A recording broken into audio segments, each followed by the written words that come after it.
ko'p shikoyatlar bo'ladigan mavzu sizlarga aytib beraman. Nima shikoyatlar bilan keladi ayollar? Hayzda og'riqli bo'lishi, hayz vaqtida ko'p qon kelishi va hayz oralig'ida qon kelishi va homilador bo'la olmaslik.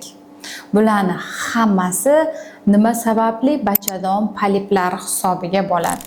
Bachadon polipi, bachadon ichida endometriy qavatini o'sib chiqishi, ya'ni bo'rtib chiqishi, bo'rtiqlar paydo bo'lishi bu bachadon poliplari deyiladi. Ya'ni jelezistik giperplaziya o'sib polipchaga aylanadi endometriy qavati va bu to'siq hisoblanadi va natijada tabiiy spiral vazifasini bajaradi. Keladigan spermatozoidlarni o'tkazmaydi. Bu ko'pincha displodiyaga sabab bo'ladi. Va yana bitta shunday poliplar borki, bular platsentar poliplar deyiladi. Ya'ni bola tushgandan keyin yoki bola tug'ilgandan keyin bachadonda qoldiqchalar qoladi. Bular platsentarniy poliplar deb aytiladi. Bu poliplar bilan ham ko'p shikoyat qilib keladi qizlar.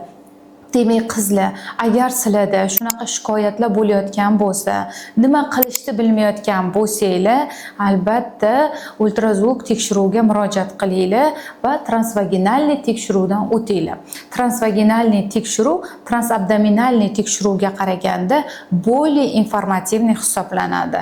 Ko'pchilik отказ qiladi transvaginalniy tekshiruvni, lekin buni bilib olishimiz kerak. Poliplarni aniqlashda, miomalarni aniqlashda, bachadondagi barcha o'zgarishlarni aniqlashda transvaginal tekshiruv eng dostupniy usul hisoblanadi. O'sha uchun qizlar, sizlarga eng yaxshi tanlov. Har bir ayol har 6 oyda bir marta o'zi uchun tekshiruvdan o'tib turishi kerak. Bu sizning sog'lig'ingiz uchun muhim.